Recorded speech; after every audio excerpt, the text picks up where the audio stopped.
So, another episode, another day, another world out there of mysteries of who is Jerry Jones. Is he taking the back seat to the Cadillac? Is he giving the keys over to Stephen Jones? Is that what's going on? I mean, it seems like it. I mean, you don't hear. It's just I'm almost lost at words because anytime there's something going on with Dallas Cowboys, Jerry Jones is the first one to speak about it in an interview.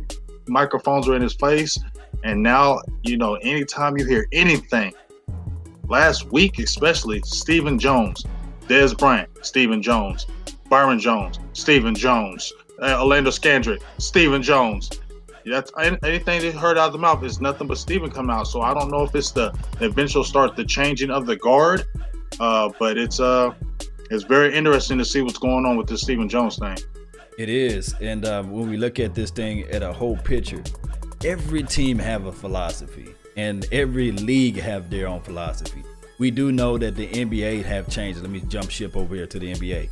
The NBA have changed from a sense where you look at these mega teams now, everybody joining the band to get together to get a chip, So there's a process within that, you cannot win in the National Basketball Association with draft picks. You will have to go out and get the veterans, and that's just how it is. Now I'm looking at the NFL aspect of it. It's almost similar. You got to have a veteran guy, at least somewhere, if you're sprinkling them out throughout your team. If we look back at the Denver Broncos, I hate to say this, if you look back at the New England Patriots, Cheaters, however you want to look at it. Even if you look at the Philadelphia Eagles, I can't say Philly, for some reason I keep coming out saying filthy. But if you look at filthy, how they was able to get everything together with the actual free agent acquisition, they made moves to counteract, because the name of the game is to win your division first, right? Mm-hmm. Get a bye in the playoff, and then also have everybody healthy. The NFL is a war of attrition. You got to have everybody healthy. You got to have everybody flying out to the ball. We understand that. But if you don't have your key philosophy down, if you don't have your pecking order and all together, you would never win in the National Football League. If Stephen Jones don't open up his wallet, I guarantee you with every dollar that I have in my pocket, this team not going to go far. You got to have somebody with experience. You don't want to be out there in the NFC Championship game and people don't understand how to prepare and get ready and have their mindset together and be out there on the field and throwing up and stuff like that. You want to have a soldier, a dog that been out there.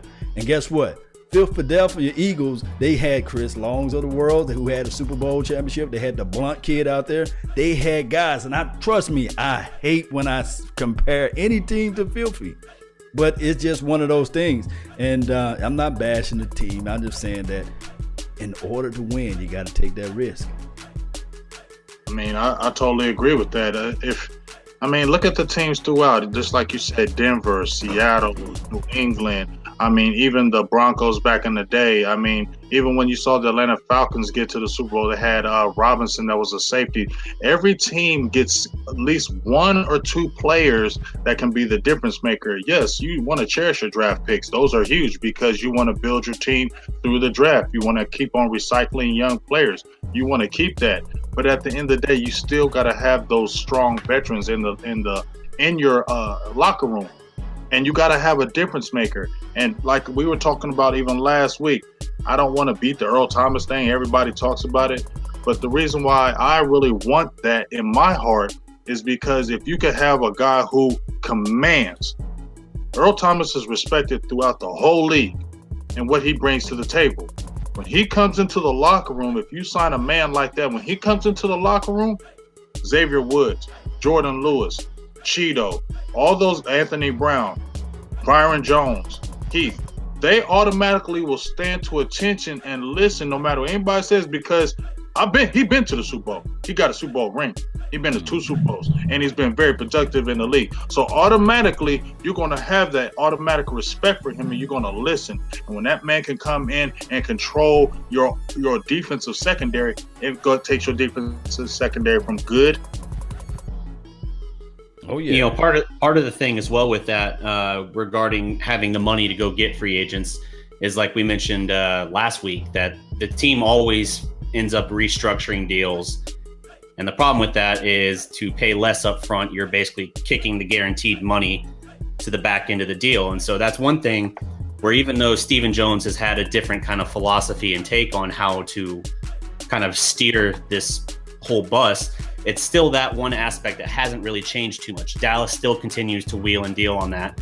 And as a result, decisions they made 3 and 4 years ago are limiting their flexibility to go get big name free agents and all of that right now. So it's almost like, although they're taking a very conservative path towards building the teams, almost trying to go strictly through the draft and only signing the Nolan Carrolls of the world on, basically veteran minimum deals. It's one of those things where they're doing a good thing, but they're going about it in too extreme of a way where I think it limits the kind of team they can put out there. Regarding their free agency and everything, how many people in Cowboys Nation has been talking about all the different guys they'd like to see us go get? And in the end, the quote we get yesterday from Stephen Jones is basically, hey, our free agency is DeMarcus Lawrence, Zach Martin, Anthony Hitchens. Then, before you know it, we'll have to deal with Dak and Zeke in that regard as well. Their free agents to them, like their own guys, are all they're going to focus on. That's their free agent shopping because they like their guys and they're just not going to go spend big again on a big name free agent or a guy like Brandon Carr, who was kind of paid assuming he was going to be able to take that next step and then obviously wasn't able to. Yes, indeed. I like the way you broke that down, but there's a thing. When we talking about a purge, basically, everybody remember the movie The Purge. Of course, there was purging because it was just influx of society. It was too many people, right? So if we look at this team, there's no way that you can purge and have a new rebirth of a team without cutting your guys. And we coddle our players, we fall in love with our players. And if we look at the model, and I'm telling you, everybody have an identity. The New England Patriots have an identity. The Pittsburgh Steelers have an identity. These teams that they find themselves in the playoff have a certain identity.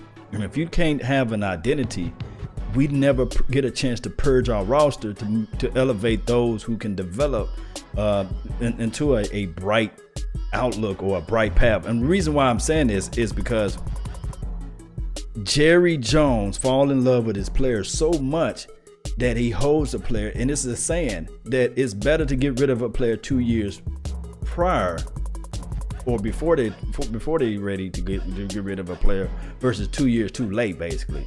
So there have to be a new way, a new philosophy for us to figure out a way to get better free agency. You don't have to go out and spend the bank. Just go out and get you 1 or 2 guys and make that splash to elevate your team. And it may be, I hate to say it, may be a hard cut for some people. Well, my opinion on that is I just don't understand why you're scared of it. Just what Darreck said, the problem is that we keep on signing our players assuming that we're already going to restructure. So when we sign a Travis Frederick to make me one of the highest paid centers in the league, we're already thinking, Dallas Cowboys already thinking in their mind, that's a restructure deal. When we signed Tyron Smith to that $100 million deal, they were probably already in their head saying, we're going to restructure that in a couple of years. That's what Darreck is saying, and I agree. That's the problem because they're already going with the mentality, of when we signing these high-end players, yeah, you might be the highest player, but you're already set up for a restructure deal. Jason, when they did it with Dagner, everybody on the team restructured.